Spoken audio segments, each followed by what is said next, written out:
그다음에 교재는 290페이지. 두 번째로 이제 개인적 공급인데요. 개인적 공급은 말 그대로 뭐예요? 개인적으로 주는 거예요. 맞죠?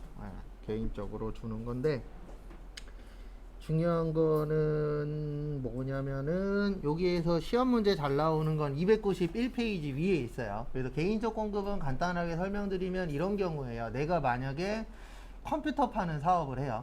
그래서 컴퓨터를 파는데 이럴 수 있겠죠. 어떨 수 있냐면은 컴퓨터를 파는데 친척애가 대학교 졸업을 했어요. 그러면 한 대 정도 개인적으로 줄 수도 있어요, 없어요? 있죠. 네.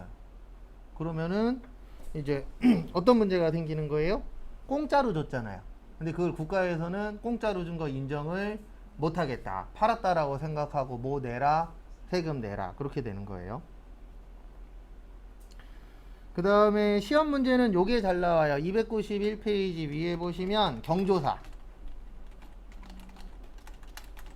그래서 경조사와 관련된 재화로서 사용인 몇 명이요? 1인당. 요게 잘 나옵니다. 10만원 이하. 그러니까 이게 무슨 뜻이냐면은 그 경조사라는 게 이제 뭐 좋은 일이나 안 좋은 일이죠. 근데 이럴 수 있잖아요. 회사에서 만약에 이어폰을 팔아요. 그리고 직원들 생일마다 이어폰을 하나씩 줘. 이럴 수도 있어요, 없어요? 있죠. 네. 그래서 그런 걸 줘도 상관은 없는데 얼마 이하짜리를 주래요? 10만. 그래서 10만원 넘는 거는 그 10만원 넘는 금액만큼 세금을 내라고 되어 있어요. 그래서 만약에 12만원짜리야. 그러면 2만원에 대해선 세금을 내라. 그래서 여기에서 10만원 가끔씩 나옵니다. 그래서 그 10만원 좀 받으시고.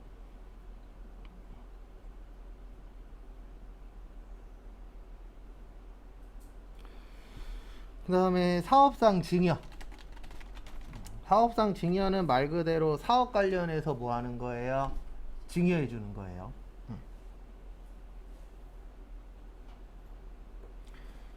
근데 요게 시험 문제 나오는 게 아니고 뭐가 나오냐면 이게 아닌 것이 나와요. 그래서 거기 가에 보시면 견본품,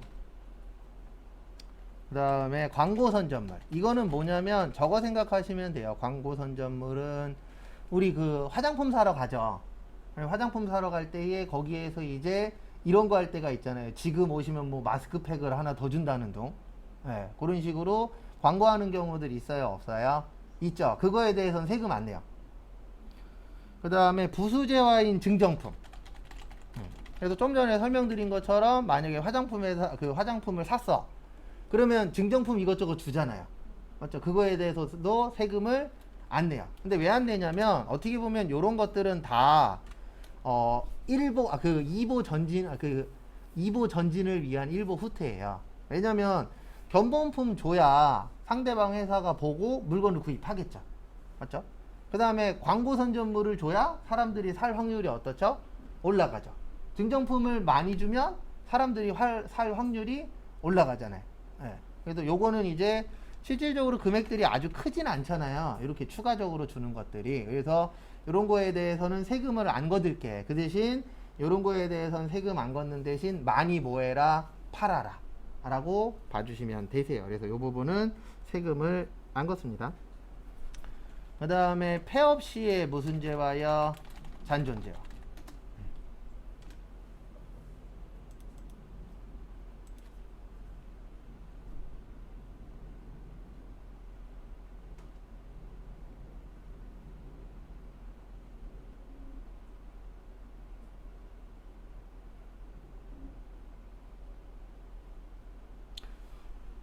그래서 우리가 폐업하면은 남는 물건들이 있어요, 없어요? 있죠. 이거에 대해서도 세금을 내셔야 돼요. 그래서 폐업도 돈이 있어야 하는 겁니다. 그냥 아우 장사 안 되니까 폐업할래 이래서 끝이 아니에요. 폐업할 경우에도 세금 문제들 이런 것들이 있어요, 없어요? 있죠. 그리고 만약에 내가 임차를 했어. 그러면은 나중에 폐업하고 나서 원상복구 시켜줘야 될 때도 있어요, 없어요? 있어요. 그래서 폐업하는 것도 돈이 들어갑니다. 근데 우리나라는 사업하기가 제일 힘든 이유 중에 하나가 그건 것 같아요. 사업을 했을 때 잘못됐을 때 리스크가 너무 어때요? 커요. 근데 미국 같은 경우에는 기회를 줘요. 미국 같은 경우에는 저기 실리콘밸리라고 유명하잖아요. 네, 거기에서 만약에 실패를 했어. 그러면 실리콘밸리에 있는 회사들끼리 돈을 모아놓은 게 있대요. 그거 갖고 이제 빚이나 이런 걸 다 갚아준대요. 다시 재기할 수 있도록.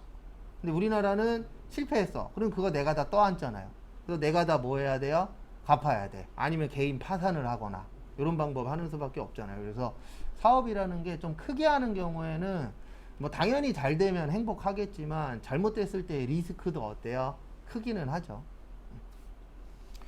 그 다음에 291페이지 밑에 보시면 재화의 공급으로 보지 않는 것 있죠.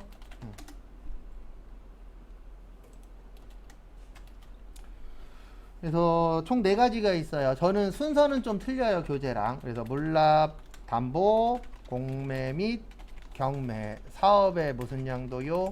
포괄양도.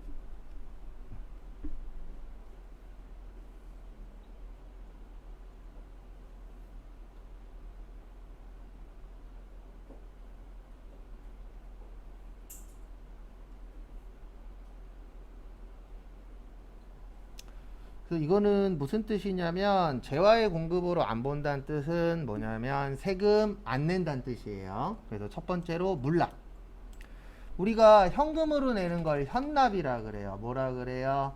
현납. 그럼 물건으로 낼 때는요? 물납이죠. 맞죠? 네, 물건으로도 세금 낼 수 있어요? 없어요? 있어요. 네. 그래서 그럴 경우에 이제 물납이라고 하는데 물건으로 세금을 내는데 만약에 이거에 대해서 세금을 더 내래요. 10%를. 그러면 물납해요? 안 해요? 안 하겠죠. 그래서 이거에 대해서는 세금은 안 내도 된다. 그래서 우리 뉴스 보다 보면 뭐 골프채가 팔렸느니 서양화가 팔렸느니 이런 얘기 나오잖아요. 가끔씩. 그게 다 이제 물납하려고 압수를 일단 하는 거예요. 그거 뺏어온 다음에 그거 팔아서 세금 충당하는 경우들이 있어요? 없어요? 있죠. 그게 이제 물납.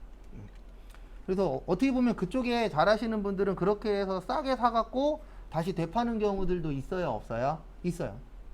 그 다음에 담보. 네, 담보는 이제 결혼하신 분들은 요거 많이 보셨을 거고, 앞으로 이제 결혼을 할 예정이신 분들은 볼 거예요. 그리고 혼자 살아도 볼 겁니다. 뭐요? 주택담보대출. 네. 그래서 내 집을 뭘로 해갖고요?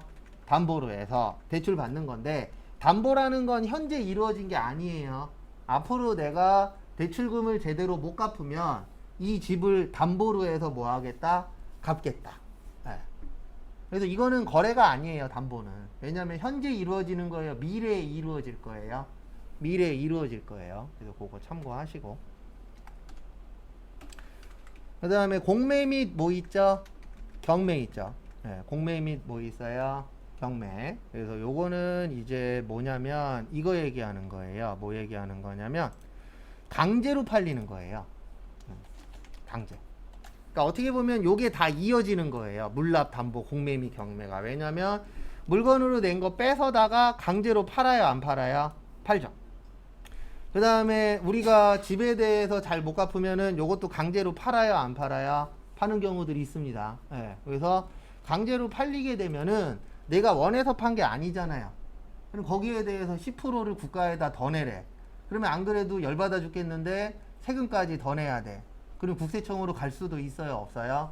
있죠. 그래서 드라마 좋아하시는 분들은 저거 생각하시면 돼요. 빨간 딱지.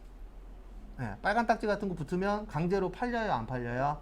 팔립니다. 일정 기간 동안에 돈 못 갚으면 그거 다 압수해갖고 팔아버려요. 그래서 요거에 대해서는 세금 내라고 하면 안 되겠죠. 안 그래도 돈도 없어 죽겠는데 이거 팔았다 그래서 10%더 내래. 그리고 내가 원한 거예요? 강제로 판 거예요? 강제로 판 거죠. 그 다음에 사업의 포괄량도. 이건 뭐냐면 내가 만약에 사업을 해요. 근데 사업이 엄청나게 잘 됐어. 그래서 누군가가 내 거를 사가겠대. 그러면 내가 원하는 금액 주면 팔아버릴 수도 있어요? 없어요? 있어요. 왜냐면 이게 계속 잘 되라는 법도 없고, 예. 그 다음에 나는 이제 좀 쉬고 싶어. 그러면 웃돈 받고 파는 경우들도 있어요? 없어요? 있죠. 그러면 나는 이제 포괄량도라는 게 다 넘기는 거예요. 그러면 내가 갖고 있는 사업체는 있어요? 없어요? 없어요. 그러면 나는 부가세 낼 게 있어요? 없어요? 없죠. 네. 그래서 그 얘기하는 거예요. 그래서 다 넘기면은 나는 이제 사업자예요? 사업자가 아니에요? 사업자가 아니게 되는 거죠. 그러면 더 이상 낼 세금은 있다? 없다? 없다. 네. 근데 어쨌든 요거는 외워야 돼요. 네. 종류들. 그 다음에 292페이지. 용역의 공급.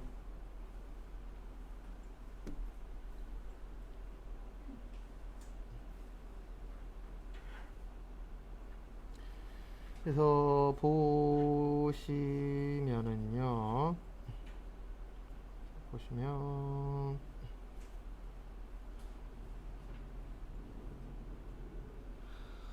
용역의 공급에서는 저것만 보시면 돼요. 제일 밑에 보시면 용역의 공급으로 보지 않는 것. 그래서 안 본다는 얘기는 뭐 안 낸다고요? 세금 안 내요. 그래서 첫 번째 보시면 용역의 간주 공급이라고 있는데 저는 무상 공급이라 그래요.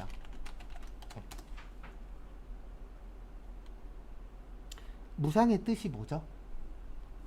공짜예요. 뭐예요? 공짜. 그래서 공짜를 일명 뭐라고 하세요? 무상이라고 표현을 합니다.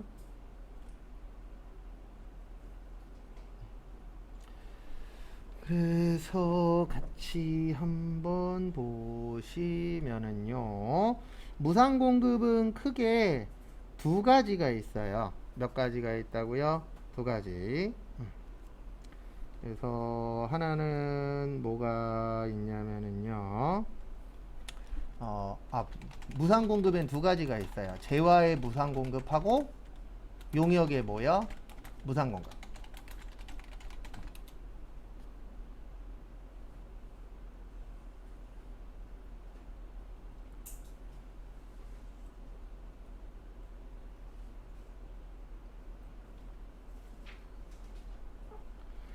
그래서 재화의 무상 공급은 과세 대상이 맞아요. 과세 대상이 맞다는 얘기는 뭐 내야 돼요? 세금. 그 다음에 용역의 무상 공급은 과세 대상이 뭐예요? 틀려요. 과세 대상이 아니에요. 세금 안 내요. 설명은 드릴 겁니다. 단 특수관계인에게 부동산 임대 용역은 제외.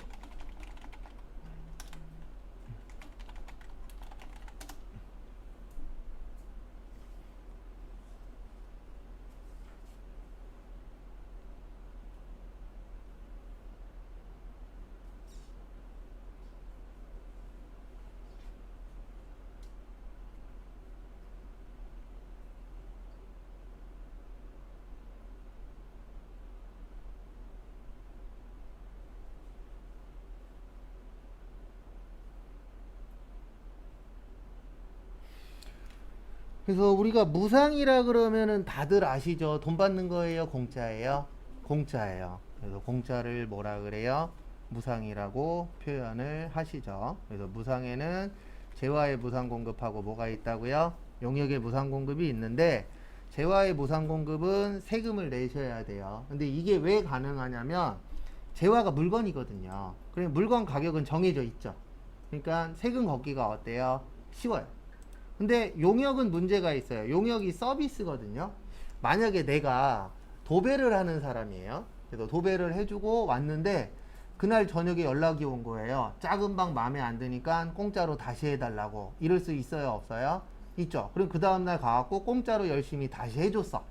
그다음에 집에 왔는데 일주일 후에 국세청에서 연락이 오는 거예요. 뭐라고 연락이 오냐면 공짜로 일하셨죠? 세금 내세요. 낼 거예요? 아니죠. 공짜로 일해서 승질나 죽겠는데 뭐까지 내래요? 세금까지 내래. 그리고 더 큰 문제가 있어요. 가장 큰 문제가 뭐냐면 공짜로 일한 거에 얼마 내라 그럴 거예요. 금액 정하기가 어떻죠? 쉽지 않죠. 그래서 거들려면은 강제로 거들 수는 있어요.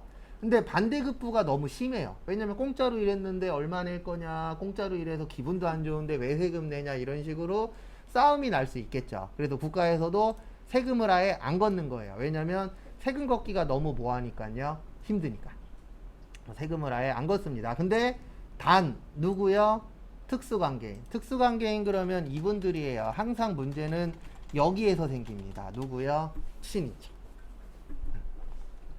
근데 왜 친인척한테가 문제가 생기냐면은 다들 아시잖아요. 친인척이 이제 친한 사람이나 친척, 가까운 사람들 이야기하는 거잖아요. 그러면 우리가 가까운 사람들한테는 하나라도 더 주려고 해요, 안 해요? 해요. 그랬다 문제 생겨요, 안 생겨요? 생겨요. 그래서 친인척한테 부동산 임대. 예. 요게 이런 경우예요. 내가 만약에 강남역에 빌딩을 갖고 있어. 예. 근데 1층이 비어 있어. 근데 친척애 중에 한 명이 놀고 있네. 그러면 이렇게 얘기할 수 있죠. 야, 내가 1층 비어 있는데 공짜로 빌려줄 테니까 너 와서 커피숍 좀 해볼래? 이럴 수 있어요, 없어요? 있죠. 근데 이런 경우는 없잖아요. 지나가다가 아무런 일명식도 없는 사람한테 저기요, 제가 강남역에 빌딩을 갖고 있는데 1층에 오셔서 커피숍 하실래요? 그러면 119로 전화할 수도 있어요. 맞죠? 아니면 112로 전화할 수도 있습니다. 이상한 사람이 있다고. 예, 그래서 요걸로 정해놓은 거예요. 누구요? 특수관계. 그리고 왜 부동산 임대용역만 되어 있냐면 부동산 빌려주는 건 금액이 어느 정도 형성되어 있잖아요. 요 지역은 요 정도 크기면 얼마 이런 거 있어요, 없어요? 있죠. 그래서 국가에서 세금 걷기도 어때요? 편해요. 왜냐면 요만큼 빌려줬네. 그러면 이만큼 세금 내면 됩니다라는 게 있어요, 없어요? 있죠. 근데 참고로 부자들한테는 이런 걸로 세금 걷기가 힘들어요. 왜냐면 대부분 다 이런 내용들을 본인이 알거나 아니면 세무사를 써요, 안 써요?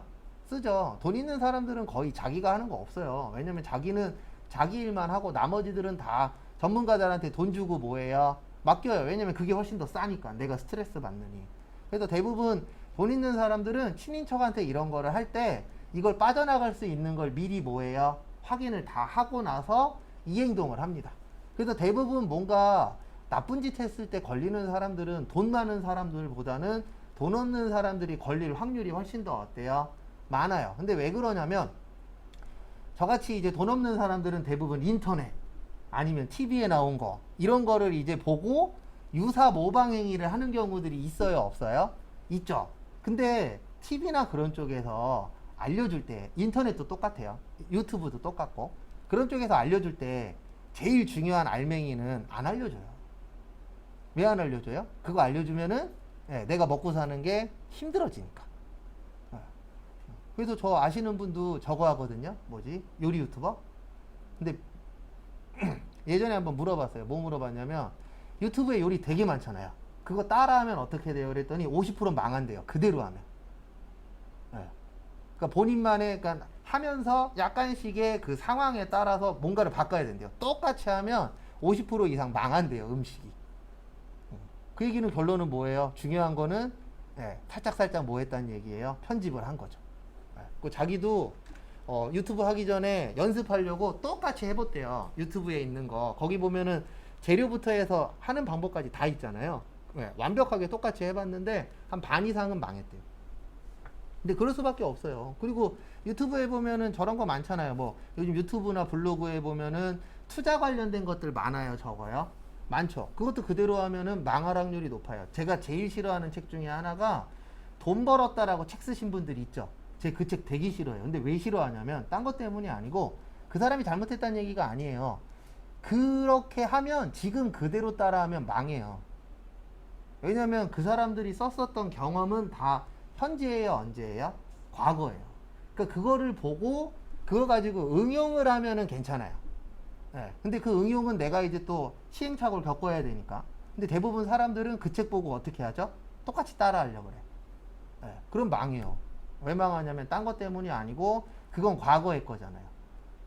부동산으로 돈 버는 사람들 많아요. 그 사람들이 했었던 방식은 옛날 방식이에요. 지금 그대로 하면 다 망해요. 왜냐면 지금 부동산 가격이 거의 역대 최고치인데.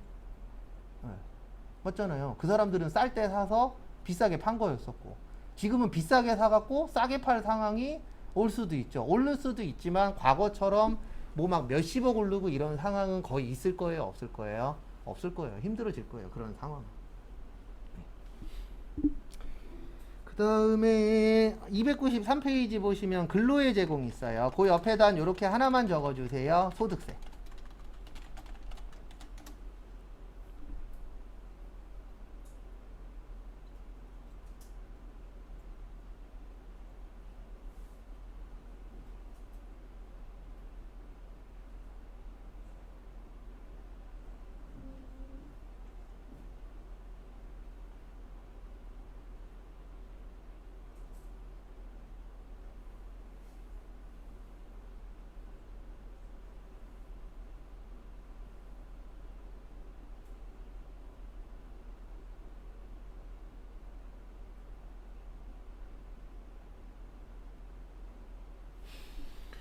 그래서 우리가 근로 제공하면 부가세네요, 소득세네요? 소득세네요. 그래서 나중에 회사에서 월급 명세서 받죠. 그리고 거기에 부가가치세라고 안 찍혀 있어요. 뭐라고 찍혀 있어요? 소득세. 그래서 그 근로 제공하면은 부가가치세가 아니라 무슨 세 낸다고요? 소득세 냅니다. 그래서 용역의 공급이 아니에요. 그 다음에 293페이지 밑에 보시면 거기 박스 지금까지 딱 한 번 나왔습니다. 그래도 설명은 드려야 되니까. 거기 293페이지 박스에 보시면 이렇게 써 있어요. 주된 거래에 부수되는 공급. 옆에다 뭐라고 써주시냐면 주거래 우선주의.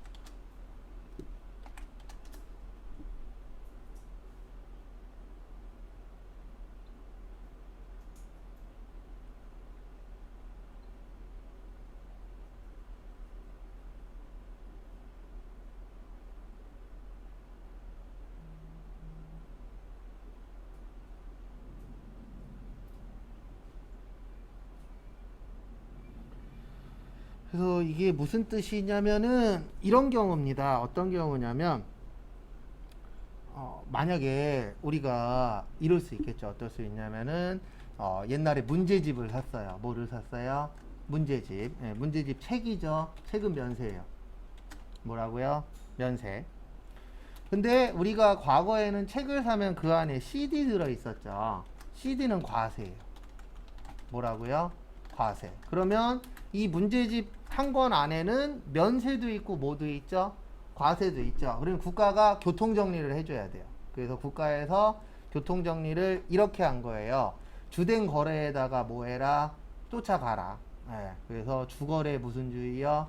우선주의. 그래서 둘 다 면세가 되는 거예요. 왜냐면 문제집이 주예요? CD가 주예요? 문제집이 주죠. 그러면 이럴 때에는 둘 다 면세로 인정을 해주겠다. 그래서 주된 거래에 쫓아가라. 그 다음에 거꾸로 이럴 수도 있어요. 음악 CD 있죠. 가수분들. 그러면 요거는 과세예요. 근데 거기 안에 보면 뭐 브로마이드니 이런 책자들이 있어요, 없어요? 있죠. 얘네는 또 면세예요. 근데 요때는 둘 다 과세가 되는 거예요. 왜냐면 주된 거래가 뭐기 때문에 음악 CD이기 때문에. 이런 식으로 국가에서 교통정리 같은 걸 해주셔야 돼요. 왜냐면 이거 교통정리를 안 해주면요, 문제집하고 음악 CD 팔 때마다 거기 점원이 찢어야 돼요. 뜯어갖고 문제집 따로 찍고, 그 다음에 CD 뭐예요? 따로 찍고. 예, 그러면 이러면은 문제가 발생할 수 있겠죠. 그래서 국가에서 교통정리를 해줬는데 뭘로 해줬냐면은 주거래 뭐해라? 쫓아가라. 참고하시고.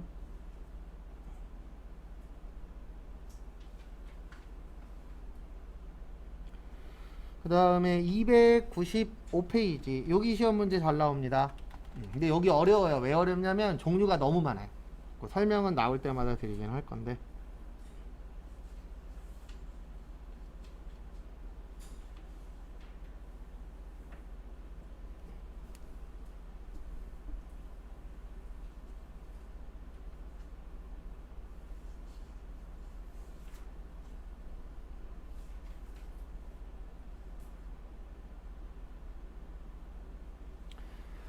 그래서 295페이지 보시면 공급 시기 및 무슨 장소요?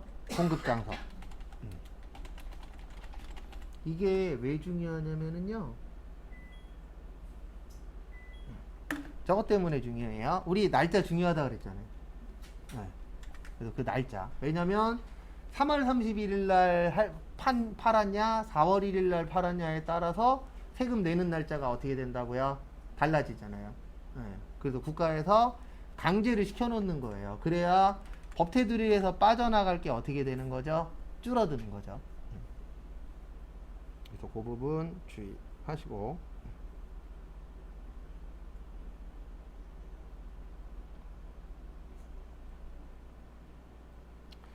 그래서 보시면 거기 박스로 볼게요. 저는 일반 매출이라고 하는데 일반 매출에는 세 가지가 있어요. 현금, 외상, 할부인데 여기에서 말하는 할부는 단기 할부예요.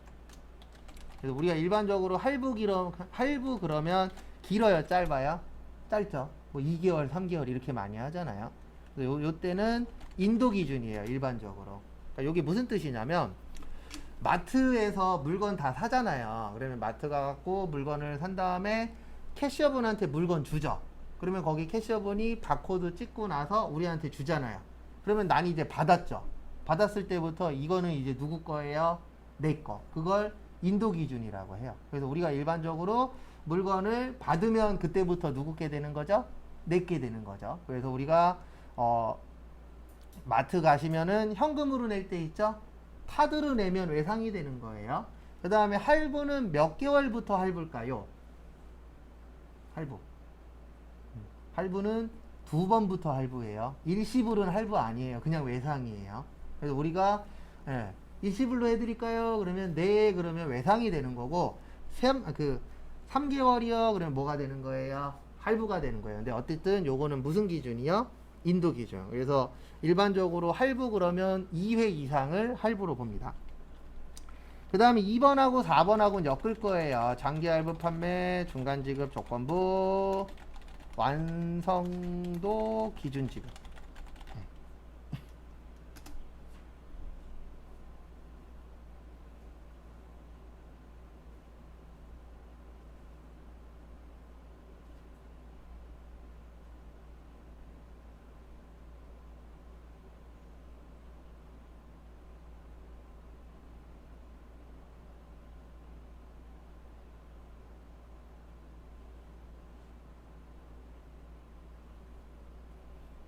참고하시고요.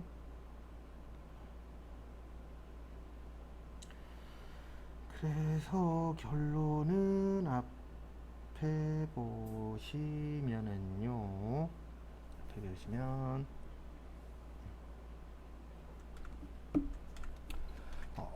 장기면 몇 년 넘는 거죠? 1년 넘는 거예요. 할부는 몇 회 이상이라고요? 2회 이상. 그래서 만약에 우리가 2년 할부야. 그럼 일반적으로 24회. 맞죠? 네. 그 다음에 중간지급 조건부는 말 그대로 중간에 돈을 주는 거예요. 그러니까 중간에도 주고 사이사이에 돈 주는 것들을 중간지급 조건부. 그 다음에 완성도 기준지급은 이게 완성도 기준지급이에요. 요건 썼다 지울 건데 뭐냐면 만약에 우리가 건물 10억짜리를 지어요. 몇 억짜리요? 10억. 그래서 계약금으로 1억 주고 30% 완성하면 3억 주고 60% 완성하면 3억 주고 그 다음에 100% 완성하면 나머지 주고 요런 거래를 할 수 있어요? 없어요? 있죠. 그래서 완성도에 따라서 줄게. 요걸 뭐라 그래요? 완성도 기준지급. 결론은 뭐냐면 얘네 셋 다 금액이 커요. 뭐가 커요? 금액이. 설마 우리가 10,000원짜리 갖고 24개월 할부할 일은 없잖아요. 맞죠? 근데 몇 천만 원이나 억 단위, 몇 백만 원 이런 경우에는 길게 할부할 수도 있어요? 없어요? 있어요. 왜냐면 금액이 뭐하니까? 크니까. 근데 이거를 만약에 한 번에 세금을 다 내래. 그러면 건물 10억짜리면 세금만 1억이잖아요. 부가세만. 맞죠? 근데 아직 우리는 돈을 받았어요? 못 받았어요? 못 받았어. 그러면 세금 낼 수 있어요? 없어요? 없어요. 그래서 이런 것들은 다 기간이 긴 이유 중에 하나가 대표적으로 금액들이 뭐하다고요? 커요. 왜냐면 금액이 큰 거는 한 번에 줄 여력이 안 되잖아요. 예. 이제 그럴 경우엔 법에서 어떻게 하도록 되어 있냐면 대가의 각 부분을 받기로 한 때 세금 내라. 이렇게 되어 있어요.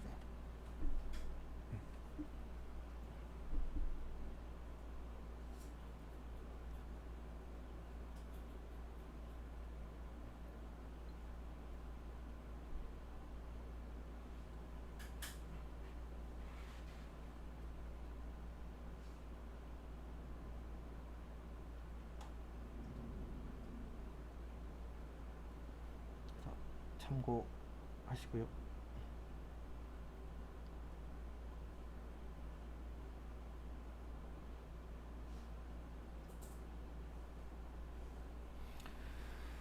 그래서 보시면 그래서 이렇게 하는 이유는 어쨌든 세금은 내야 되잖아요. 따로 돈을 받더라도. 그러면 국가에서는 돈 받을 때마다 뭐 내라? 세금 내라. 그러면 세금 내는 사람도 인정할 수 있겠죠. 그래서 뭐 계약금 1억 받았으면 1억에 대해서 세금 내고 30% 완성했을 때 3억 받을 거니까 3억에 대해서 뭐 내고요?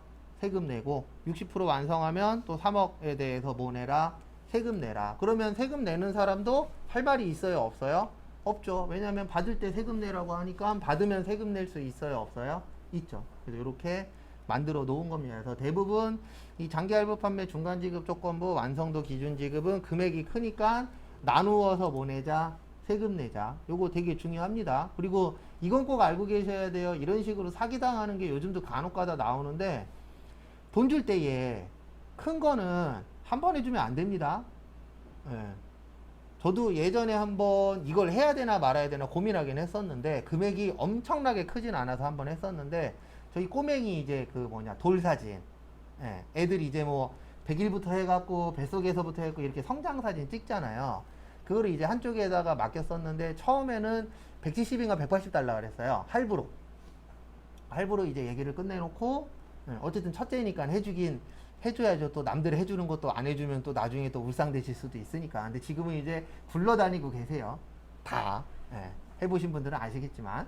하여튼 그랬는데, 한 2주인가 한 달 후에 연락이 온 거예요. 현찰로 하면은 50만원 깎아주겠다고. 120에 해주겠다고. 근데 고민을 좀 했었어요. 왜 고민을 했냐면, 그때 한참, 무슨 얘기가 많이 나왔냐면은, 사진관 폐업하고 도망갔다라는 얘기가 한참 유행하던 때였어요. 예. 근데 거기 사진관도 작은 사진관은 아니에요. 요 옆에 멀진 않은데. 그래갖고 할까 말까 고민하다가 뭐 그 정도면은 아주 비싼 건 아니니까 1200이었으면 진짜 안 했을 거예요. 근데 120만원 정도니까 그래 50만원 깎아준다니까 어차피 해줄 거 현금으로 내자라고 했었는데 이제 요즘 같은 경우에는 어떤 경우가 있냐면 사람들이 이제 저거 많이 하잖아요. 전원주택. 예. 그리고 전원주택에 살고 싶은 사람들이 많아요, 적어요? 많죠. 그래갖고 계약 다 하고 돈을 한 반씩 줘버리는 거죠. 꽤 많은 돈을. 그럼 요즘에 이런 사람들 많대잖아요. 다 짓는 게 아니고 뼈대 정도 짓다가 도망가는 거예요. 그래서 시골길 같은 데 왔다 갔다 하다 보면은 이런 데들이 종종 보인대요. 저는 아직까지 못 봤는데 뼈대만 있는지 집 짓다 만 거. 그래서 금액이 크면 클수록 나누어서 주는 게 가장 어때요? 좋아요. 그래서 집 같은 경우에도 계약할 때 처음에 계약금만 넣고 마무리할 때 나머지 금액 주잖아요. 항상. 그래서 그렇게 나누어서 주는 게 가장 안전합니다. 그래서 요게 그 방식이라고 보시면 되고요. 그 다음에 5번에 보시면 가공. 가공은 가공된 재화를 뭐 하는 때야? 인도하는 때.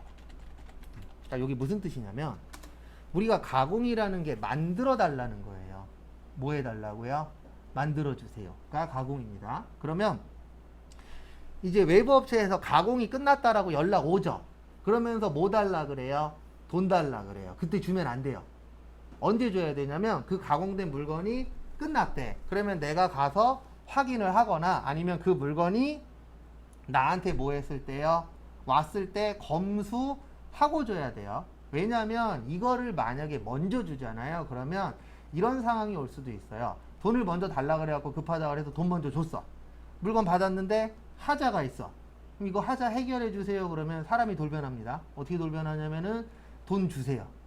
그러면 뭐 해줄게요? 하자 해결해 줄게요. 이렇게 바뀌어요? 안 바뀌어요? 바뀌어요. 네. 대한민국 사람이라면 99% 바뀌어요. 그래서 꼭 확인까지 다 하고 마지막에 입금해 주는 게 가장 어때요? 좋아요. 그나마 대기업 아닌 곳들은 그렇게 하는 수밖에 없어요. 왜냐면 저도 뭐 그렇게 사회생활을 엄청나게 오래 하진 않았지만 그래도 할 만큼 해봤는데 보면 좋은 게 아니에요. 네.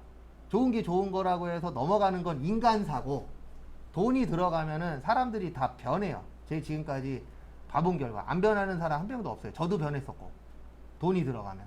그래서 돈 들어가는 거에 대해서는 내가 생각했을 때 최대한 철두철미하게 하려고 노력을 해야 돼요. 왜 그러냐면 뒤통수 맞는 경우들이 있어요, 없어요? 있어요. 다들 살면서 돈 관련돼서 뒤통수 한두 번씩은 맞고 삽니다.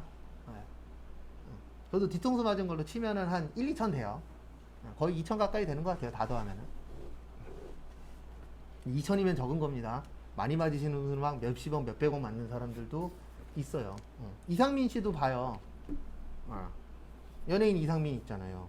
그거 원래 안 갚아도 되는 거였잖아요. 얘기 들어보면. 근데 자기 도 이상 갚은 거지. 자기가 사기친 게 아니고 같이 동업했었던 사람들이 사기친 거 자기가 다 갚아줬잖아요. 근데 본인이 갚을 수밖에 없는 상황이긴 했어요. 왜냐면 사기를 당한 가장 큰 이유 중에 하나가 이상민이랑 같이 동업한다가 들어가서 사기당한 게 제일 크긴 했거든요. 왜냐면 여러분들도 똑같잖아요. 만약에 누가 와서 예, 만약에 진짜 그 뭐냐 어마어마한 연예인이랑 같이 동업을 하고 있대. 그러면 혹 하잖아요. 예. 그래서 갚기는 했는데 실질적으로 본인이 사기친 건 아니긴 했잖아요. 근데 김구라 씨도 그렇고 이상민 씨도 그렇고 빚 갚는 거 보면 연예인 걱정은 할 필요 있다 없다 없다인 게 맞는 것 같아요. 특히 이제 뜬 연예인들은. 왜냐면 그거 누가 봐도 못 갚을 돈이잖아요. 일반적인 사람들은. 근데 갚는 거 보면 확실히 아 연예인 걱정은 하는 거 아니구나 라는 게 느껴지긴 하더라고요. 뭐 아직 완벽하게 다 갚은 건 아니라고 하는데 거의 이제 마무리 단계인 것 같더라고요. TV 보니까. 그 다음에 거기 폐업도 좀 봐도 돼요. 폐업은 폐업하는 때. 폐업은 뭐 하는 때요? 폐업하는 때. 그 다음에 무인 판매기를 이용하여 재화를 뭐 할 때요? 공급할 때. 그러면 무인 판매기가 뭐죠? 자판기죠. 뭐예요? 자판기. 자판기는 자판기에서 현금을 뭐 하는 때요? 인체하는 때. 이게 무슨 뜻이냐면 우리가 자판기에서 물건 구입하잖아요. 예. 근데 자판기도 세금을 내야 돼요. 예. 세금을 내는데 언제 내냐면은 자판기에서 물건 팔았을 때가 아니고 그 자판기를 운영하시는 분이 자판기에 가서 돈 꺼내죠. 예. 돈 꺼냈을 때 뭐를 내자? 세금을 내자. 왜요? 지금 저희가 하고 있는 게 부가가치세예요. 무슨 세라고요? 부가가치세는 간접세예요. 간접세는 내 돈으로 내는 거예요? 소비자 돈으로 내는 거예요? 소비자 돈으로. 그래서 소비자의 돈을 내가 현금으로 인체했을 때, 꺼냈을 때 뭐 냅시다? 세금 냅시다가 맞겠죠. 왜냐면 나는 아직 돈을 안 받았으니까. 그래서 가끔씩 TV 같은 거 보면 자판기로 몇 억, 1년에 몇 억 버신다는 분. 대단한 분이에요. 그리고 어저께 처음으로 말로만 들었었는데 그 무인 커피숍 가보진 않았고 지나가는데 있더라고요. 예. 귀로는 많이 들었거든요. 무인 커피숍이 요즘 늘어나고 있다. 예. 근데 이게 진짜 좋은 게 아닙니다. 무인 커피숍 늘어나고 있죠. 무인 편의점 늘어나고 있죠. 예. 앞으로 무인들이 뭐 할 거예요? 늘어날 거예요.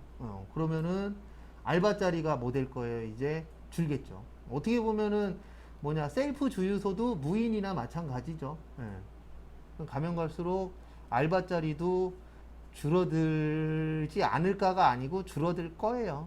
예. 지금 이 상태면 큰일이에요. 진짜 앞으로 뭐 먹고 살아야 될지 나중 되면 특히. 저희 동네 코딱지 같은 우리 동네에도 무인 아이스크림 매장이 2개, 무인 편의점이 하나.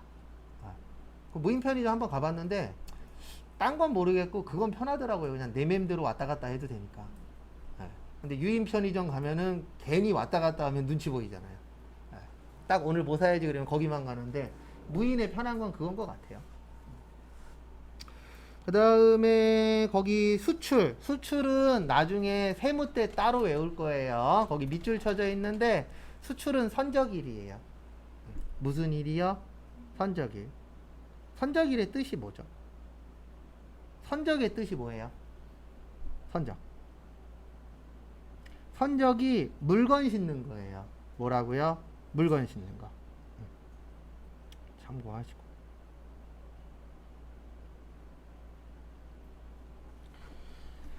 그 다음에 다음 거 보시면 296페이지 네, 거기 박스에 보시면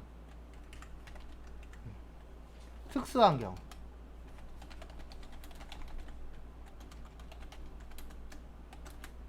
뭐한 경우요? 특수한 경우 간주임대료.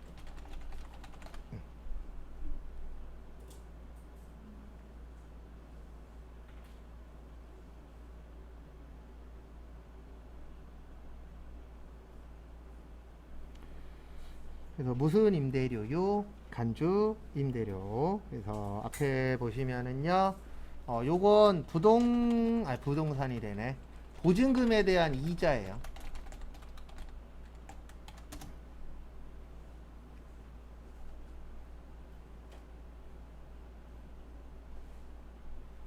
뭐에 대한 이자라고요?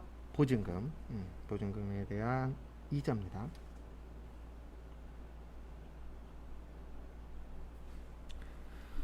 그래서 이게 뭐냐면 뭐 여기 계신 분들도 그렇고 저도 그렇고 노후에 집주인 돼서 임대료 받는 게 대부분 다 꿈이자 목표죠. 예, 노후에.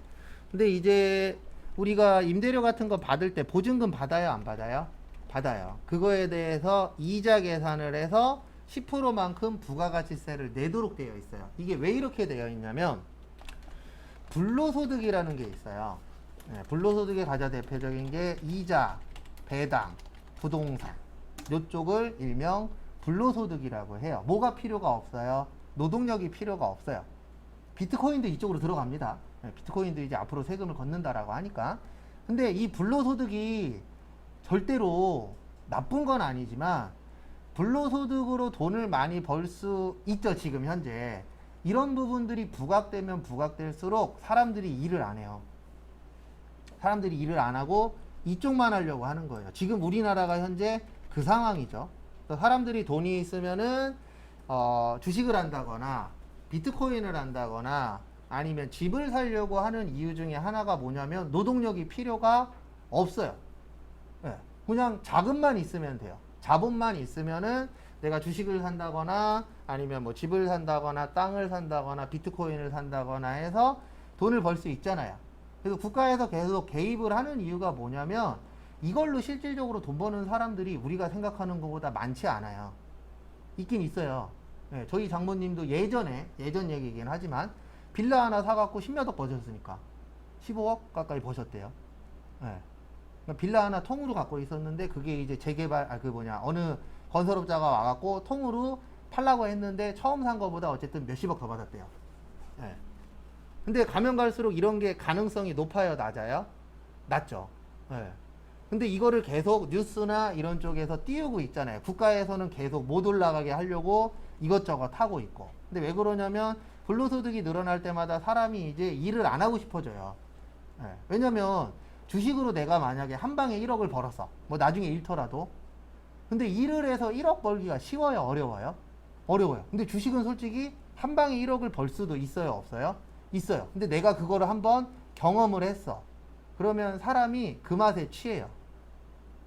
그러면 일 뼈 빠지게 해갖고 200만원, 300만원 받을 거예요. 주식해갖고 한 방에 1억으로 갈 거예요. 주식해갖고 한 방에 1억으로 가고 싶겠죠. 왜냐면 그게 훨씬 더 돈 버는 맛을 느낄 수가 있으니까. 근데 그게 가능성이 몇 프로 안 되잖아요. 그러니까 항상 돈 버는 사람이 있으면 돈 있는 사람도 있잖아요. 비트코인도 솔직히 돌려막기예요. 비트코인으로 내가 1억 벌었어. 그러면 1억 잃은 사람이 있어요, 없어요? 있어요. 그게 생겨야만 돈을 버는 구조니까. 그래서 어떻게 보면 비트코인이 가장 위험한 거예요. 부동산도 어떻게 보면 똑같아요. 돈 버는 사람이 있으면 돈 있는 사람도 있어요, 없어요? 있어요. 그래서 저희 처남도 주변에서 자기는 뼈 빠지게 일해갖고 만약에 1년에 2천만 원을 모았어. 근데 주변에서 부동산 갖고 있어갖고 1년에 1억 올랐대. 그 얘기 들을 때마다 일하기 싫어진대요. 근데 그게 정상이에요. 일반적인 분들은. 왜냐면 아무것도 안 하고 그냥 살기만 했는데 얼마가 올랐대요? 1억이. 그래서 불로소득이 많아지는 게 절대 좋은 게 아니에요. 그래서 국가에서 간주임대료라는 걸 계산을 해서 세금을 조금이라도 더 뜯어내는 거예요. 왜냐면 이쪽에서 누가 돈 벌었네 이런 게 나타날 때마다 사람들이 일을 안 하려고 하니까. 그래서 지금 이미 우리나라는 벌어지고 있죠. 국가에서도 계속 신호는 주고 있습니다. 이 신호가 맞을지 틀릴지 모르겠지만 1, 2년 후에 집값이 뭐 될 거다? 흔들릴 거다. 라고 하는데 모르겠어요. 정답은 아무도. 근데 분명히 이거는 어느 누구도 다 알고 있습니다. 이 집 사는 사람도 알 건데 뭐냐면 흔들리면요. 살짝 흔들리진 않을 거예요. 제 개인적인 예상은 못해도 30% 이상? 아마 반토막이 날 수도 있고 더 날 수도 있고 1, 20%에서 끝날 수도 있는데 제 개인적인 예상은 우리나라는 뭐든지 다 빨리빨리기 때문에 내려가는 것도 겁나 빨리 내려갈 수도 있어요. 그래서 저는 한 3, 40% 보고 있어요. 그다음에 많이 보시는 분은 50% 이상 보시는 분들도 있어요. 근데 지방 같은 경우에는 그게 좀 더 클 거고 수도권은 조금 적긴 할 건데 평균 30% 이상은 어쨌든 어느 순간 흔들리면 오지 않을까. 근데 제가 봤을 때는 흔들릴 타이밍이 분명히 와요. 지금 코로나도 문제가 있지만 이거 끝난다 그래서 끝일까요? 또 오겠죠. 뭔가 일명 뭐 코로나2가 온다던가 뭔가가 올 건데 그 다음 놈 왔을 때는 아마 더 심하게 흔들리지 않을까 라는 개인적인 생각입니다. 그래서 어쨌든 간주임대료라 그래서 보증금에 대해서 뭐를 띈다고요? 세금을 떼요. 예, 그래서 결론은 보증금에 대해서 이자지 임대료는 아니에요. 그래서 간주의 뜻이 진짜라 그랬어요? 가짜라 그랬어요? 가짜예요. 그래서 보증금에 대해서 이자를 계산을 해서 임대료라고 생각하고 뭐를 띄겠다? 세금을 걷겠다. 그래서 여러분들이 나중에 건물주가 되시면은 이렇게 생각하시면 돼요. 내가 생각한 것보다 조금 더 나와요. 세금이. 그게 요거예요. 무슨 임대료요? 간주 임대료. 그리고 어차피 계산은 우리가 할 거예요. 세무사 사무실에 맡길 거예요. 맡길 거예요. 그러면 그분들이 알아서 다 하고 얼마 내세요. 그러면 내면 됩니다. 그게 속 편해요. 그 다음에 하나만 더 보고 쉴게요. 여기가 아니구나. 여기까지만 볼게요. 그 뒤에는 좀 이따 한 번 해보는 게 편하니까 잠깐 쉬었다가 11시 35분에 다음 거 보도록 하겠습니다.